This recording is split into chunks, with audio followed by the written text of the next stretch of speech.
many of you have a favorite animal? A favorite animal? Anybody have a favorite animal? Yell them out. What's your favorite animal? Lions. Oh, my goodness. Okay, a cat. A lot of felines. Any real? Come on now. A sheep. Somebody said, oh, my God, penguin. Okay, that's awesome. Let me tell you something. My favorite animal, what was that? Panda. A panda. Oh, how cute and cuddly. My favorite animal is not cute and cuddly. My favorite animal is the shark.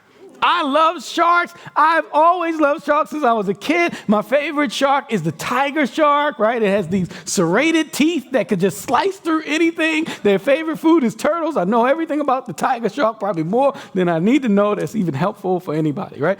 I love sharks. Right? I love all kinds of sharks. I remember as a kid going to the National Aquarium. The National Aquarium is located in my hometown of Baltimore, Maryland. And so we would go so often to the National Aquarium, and my favorite part was Shark Alley. They have what's called Shark Alley. It's this big cylinder that's a big tank that is just full of all kinds of sharks. And inside of the cylinder is this walkway that spirals down that you walk through. So you're surrounded by sharks on every side. It's like, oh my goodness, I'm in the water. So it's a great experience, and the sharks are swimming all around you. It's so much fun. You just hope that the glass doesn't crack, because then you're in trouble.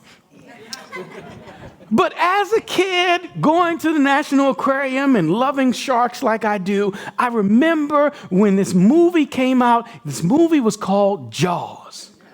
And I'm telling you my age, right? When Jaws came out, I was still a little kid. But I couldn't go to the movie theater to see it. But I remember when it came out on television. This is television back when we only had 3 channels, right? Television. It came on real television. And I remember I was 9 years old, and I wanted to watch Jaws so bad. My mom, she tried to tell me, hey, I don't think you should watch that, especially right before you go to bed. I love sharks. I'm going to watch this. I watched Jaws, 9 years old, and I loved it. This great white shark just gobbling people up. Oh, it just near and dear to my heart. I loved it.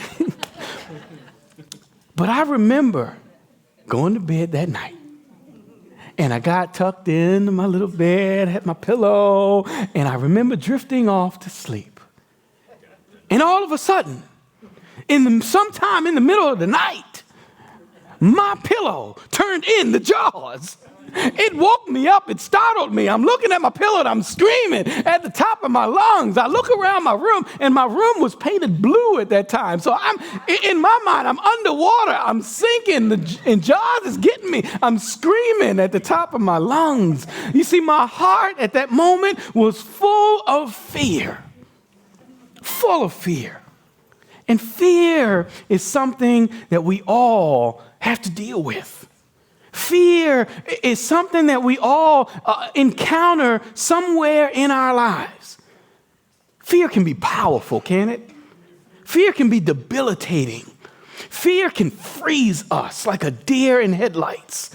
Fear can stop us from moving forward because we don't know what the next step is. Fear can keep us from progressing in Jesus and growing in our faith, because Jesus often tells us, hey, he nudges us to take a step, but we don't know what step 2 and 3 is. Like, Lord, I don't know what the next step is. I don't know where you're taking me.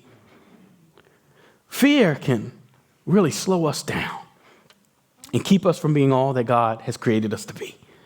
There was this guy in the Bible, in the Old Testament, named Joshua. Joshua is the person who followed Moses. When Moses died, he handed the leadership of Israel over to Joshua, and Joshua faced a lot of fear.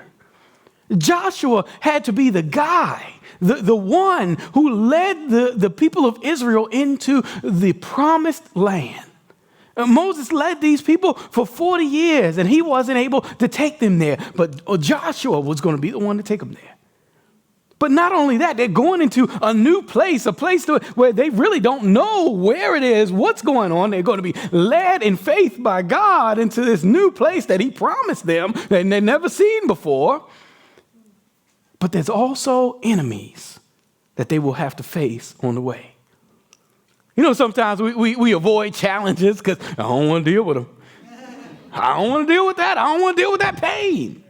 But they had to go through their challenges, through their fears, in order to get the promise that God had promised them. And so we know that Joshua faced a lot of fears because often, if you read the book of Joshua, this line keeps popping up. And it's written down on these little cards we have. And if you didn't get one, make sure you get one before you leave today. They're right on the back ledge, unless the ushers have them. They're right on the back ledge. Grab one before you go. It has this sentence from the Bible that we would love for everyone to commit to memory. And it's from Joshua chapter 1, verse 9. God is telling Joshua, be strong and courageous. Do not be afraid. Do not be discouraged. For the Lord your God will be with you wherever you go. Can you plant that in your soul? Plant that in your heart and know that God is with you. No matter what you might face or go through, guess what? He's going to be with you as you go through it. He's always with you and will never leave you or forsake you. The remedy for our fear is trusting God. Now, that's not always the easiest thing to do, but it is the cure for those things, those fears that ail us. When we trust God, right? He will lead us and help us to develop our courage. And that's what this series is called, Courage. We're talking about courage. Today, this week, we want to focus on the courageous move away from materialism. Let's talk about what it means to be courageous and move against the grain of our culture. See, materialism is the preoccupation with material objects and comfort. It's a rejection of spiritual and intellectual and cultural values. It's the tendency that we have to put stuff over people and God. Right? It's an improper balance of money and possessions in our lives. Now, none of us would admit to be materialists. None of us will admit that. No one really admits to putting their material possessions above God, right? No, God is number one. But it all comes out, as my grandmama say, it all comes out in the wash. It all comes out in how we live, how you carry yourself, the words that you say, how you focus your attention. What is the priority of the person who works all the overtime in the world and neglects their children? What's the priority of the person who has to get the deal done, has to talk about the deal, has to get the deal? It's all about the deal at the expense of human beings. What's the priority of a person who displays such a love of money that they don't care who they hurt or they cheat on their taxes? Our culture is a culture of materialism. Now, material possessions, they can have so much power over us. And in our society, stuff is where the power is, right? Stuff is where the power is. For those in our culture with wealth, we often give them instant, unearned credibility. We prop those people up. Oh, you got money. You the man. You the woman. We give them power. We elevate those people just because of what's in their bank account. Now, it takes courage to move away from materialism. It takes courage to break that thing that is bounding you down. So we want to talk about that. My first point is this. Having stuff actually makes it hard for us to connect with Jesus. You know, connecting with Jesus is the most important thing that any of us could ever do. Should be our priority to connect with Jesus. And if we're connected with Jesus, to help other people connect with Jesus, because we know how he has impacted our lives and how he's transformed us and the future that's held for those who have connected with Jesus is so important. But when we have too much stuff, it often distracts us from who should be number one and what the priority should be in our lives. Paul writes this to Timothy, right? Let's read 1 Timothy chapter 6, verse 9, probably the most misquoted scripture in the Bible. Let's take a look at it. It says, those who want to get rich fall into temptation and a trap and into many foolish and harmful desires that plunge people into ruin and destruction. Right? It's a trap. Don't go down there. It's a trap. A trap is something that's designed to catch and restrain.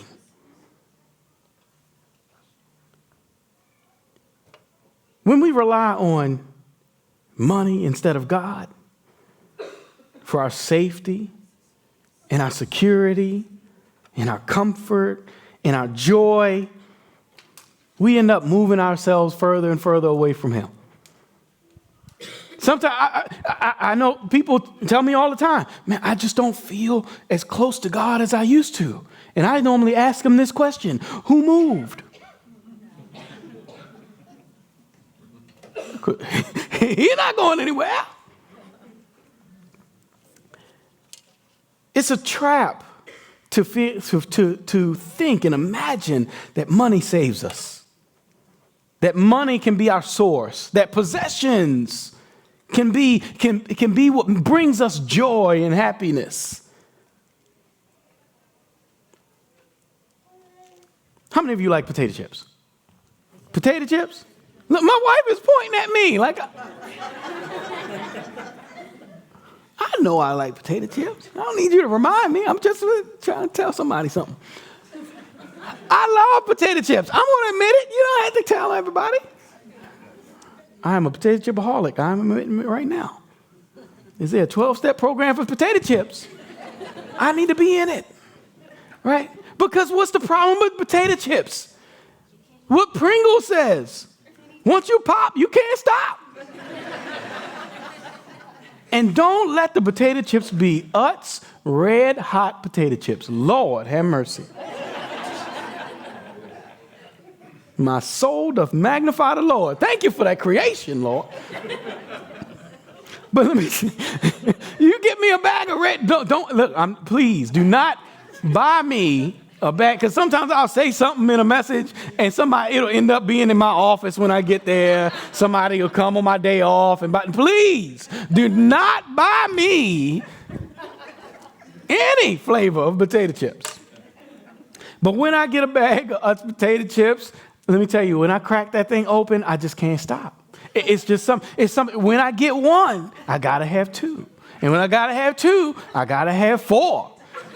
And then it's like the one chip at a time just doesn't satisfy you. I'm digging in the bag like this and I had a moment of weakness. My wife went out of town and I see, she don't even know. I went to Wegmans and I saw that bag sitting there. I was in the car, like in the car, just like eating them. And before I got home, I wrapped the bag up like she was going to smell it when she got in the house or something. I'm trying to tighten it up and sneak it in the closet. But eating potato chips, my point is this. Is that potato chips is like materialism. The more you have, the more you want. You see, like I can't stop eating potato chips after I eat one. That's how money and materialism and possessions have control over our lives. We get a little bit and we want a little bit more. Where your treasure is where your heart will be. It's easy to get sucked in. And it can lead us to actually bending and breaking biblical principles. If we look through the great evils of history, let me just go back to that verse and read it really quick. At the end of that, or the second half of this verse, it says, "For the love of money is the root of all kinds of evil." Right? So the love of money is the root of all evil, right? Money is the root of all evil, right? See, you twisting the scripture. It's the love of money which is the root of all evil. There's nothing wrong with having possessions. It's what you do with them. For the love of money is the root of all evil. If we look at all the great evils throughout human history, recorded history, the bottom line for the very vast majority of them was money. Was money. We look at the transatlantic slave trade. At the end of the day, what was it all about? Paper. Give me that money. We will destroy people's lives. We will destroy generations. We will destroy whole continents for the love of that money. Current sex trafficking, human trafficking, people capturing human beings. For what? To sell them for the love of money. Money will make you do some crazy things if you love it. So, we need to move away from materialism and this desire to have more and more stuff. The desire to get rich or die trying. The desire to have the American dream full of possessions. We need to move toward Jesus. He is our source and the one who could bring us true joy in our lives.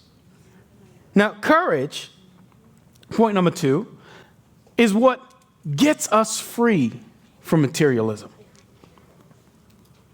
It takes great courage to let go of some stuff. Matter of fact, look at Matthew chapter 4, verse 19. Now, this is Jesus talking, and he's calling out two guys, Andrew and Peter.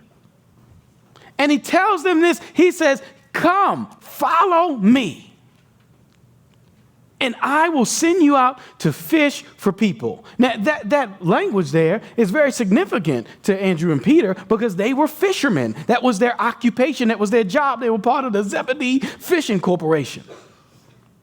They were fishermen by trade. So they knew what it meant to fish for fish. Now, Jesus is calling them out to fish for people. But Jesus gives them this invitation and says, "Come and follow me." And then what is the action that they do? It says, at once they left their nets and followed him. They displayed great courage in that moment. Because it takes great courage to lay down what you hold near and dear to your heart to follow Jesus.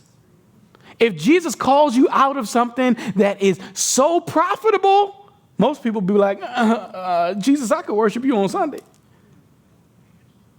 This is their business that they left behind. And immediately they followed Jesus. They displayed great courage to let go of their income source. Yikes. When I was approached for this job, I was invited to become a pastor at the Vineyard Church. I said, y'all can't afford me. That was exactly I'm serious. That was my reaction. You see, for 13 years, I spent my career, my life in higher education. I was a professor of communications. And I taught at a variety of schools, and we moved to Syracuse, and I was teaching at Lemoyne, and you know, this group of guys, I call them goons, trapped me over in that corner by the fireside. It was a group of pastors that John had gathered together, said, "I'm gonna get him." I don't know if that's how it went down. I just That's how I imagine. That's my perspective. Gary Dawkins version. But they came and they invited me. They said, listen, we have this position available. We want to know if you're interested. That's when I told them, no. Because I'm trying to build my career. I'm trying to build my life. I got a family over here. I'm trying, working for a church? That's really not a six-figure job. It's not. I'm telling you now. From experience.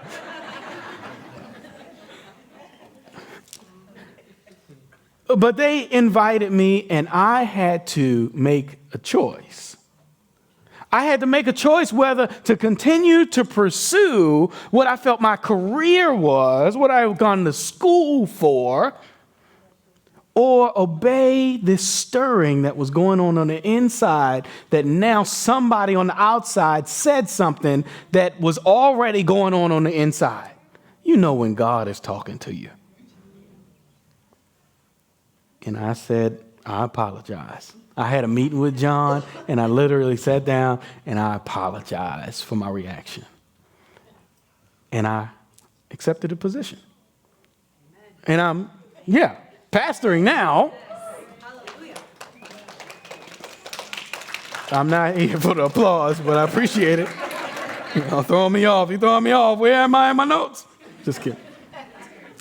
I had to make that choice and consider, what am I going to do? And I had to think, am I going to follow Jesus or follow money? Am I going to follow Jesus or follow my desires? Am I going to follow Jesus or am I going to follow my prestige? And I had to make that decision because I said, what gets the greater glory? How does Jesus get the greater glory? From me teaching communications or me ministering in church? So I follow him. And my life has been impacted in an incredible way, though it's not about me. But people's lives have been impacted just from God using me as a broken vessel in this ministry. So I thank him for that.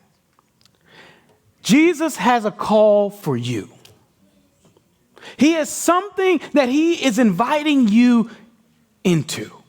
He has something that he's stirring on the inside of you right now. I'm sure you probably feel it. You're like, but I can't do that. Jesus, it's him when it's a struggle. But know that there's something great on the other side of that thing. There's some miraculous things that you're going to see if you start to obey the nudge of God. But it does cost. There is some cost involved.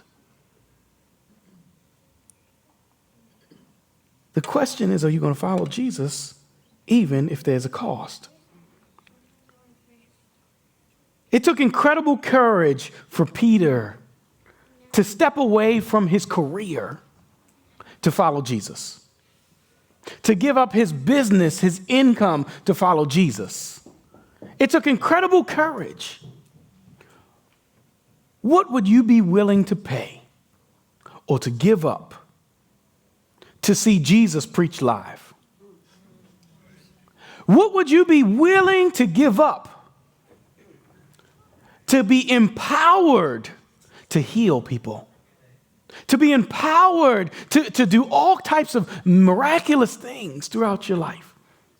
What would you be willing to give up to stand on a stage and speak one message and see 3,000 people come to faith in Jesus? What would you be willing to give up to have 2 books of yours written and placed in the Bible for all eternity? What would you be willing to give up to have your story told, to be remembered through generations and generations forever? Peter was willing to give up his job for that. He was willing to let go of everything to trust Jesus and follow him. What is Jesus calling you away from and into? Is it to use the profits from your business to impact the poor and the marginalized? It may not be to go away from your job, but to use your job and use the influence that you have to make a difference in other people's lives. What is it that he's stirring on the inside of you? Does he want you to start a nonprofit? Does he want you to spend more time in the church volunteering and helping people out? Does he want you to go to the Vineyard Community Center and help some young folks out, or help some folks with computer training or whatever we have going on there? What is he calling you to do? Will you follow him in that? Point number 3 is this: we need to take action. In order to break free of materialism, we need to take action, because actions speak louder than words. We can say all day long, yeah, I'm following Jesus. He's the Lord of my life. First giving honor to God, my Lord and Savior. But what are you doing? There's nothing wrong with pursuing your livelihood. I don't want you to misunderstand anything that I'm saying today. There's nothing wrong with pursuing your livelihood, your job. That's great. The question is, are you going to put Jesus first in that? Is he going to be your priority in whatever you choose to do? Or are you going to allow money and possessions to control your soul? One action that we can take to overcome the grip that materialism has on our lives and in this culture is we've got 3 things, but one is to give. One is to give. And I'm going to say something that's probably going to be quite unpopular, but I'm not here to win any popularity contests. Hoarding is a symptom of greed. Hoarding. Y'all seen that TV show, Hoarding? Mm-hmm. If we're not careful, the more that we store, the more we want. Whether it's money, possessions, junk. Hoarding is a symptom of greed. But giving can break that stronghold of greed in our lives. Giving. Throughout Scripture, God calls us to give, right? He is the greatest giver. John 3:16 tells us that God so loved the world, you and me, everybody, that he gave his best. He gave all he had just to be in relationship with us. He calls us all the time to give of our time, our talents, and our treasures or our resources. He asks us to give to the church through tithes and offerings. He asks us to give to the poor. Matter of fact, Luke chapter 12, verse 33 says, sell your possessions and give to the poor. Provide purses for yourselves that will not wear out, a treasure in heaven that will never fail, where no thief comes near and no moth destroys. Build your treasures in heaven. Some of us need to go through our garage and sell some stuff. Some of us need to go through our crawl spaces and sell some stuff. Get on eBay, Craigslist, all them things. Let go. All them things. I was on there. I've been selling stuff. And give that money to the poor. Give that money to someone. Give that money to feed my starving children. Help to feed some kids who have nothing instead of hoarding. The next thing that we can do is to stop overspending. Materialism causes us to spend more than what we have. We suffer from this disease called buy now, pay later. And we take our credit cards and just swipe and go. We can buy anything. We can have anything in our possession with a credit card. We have to take a good look at our budgets. Do you know the average American household has a credit card debt of $16,000? Debt steals our freedom. But did you know that with just that interest, John figured out this math, with just that interest, that we pay on our credit card every month, if that money was freed up and we were to give it to the church, we would be able to do Feed My Starving Children every month. We would be able to feed. There would be no such thing as hunger globally if we didn't have credit card debt.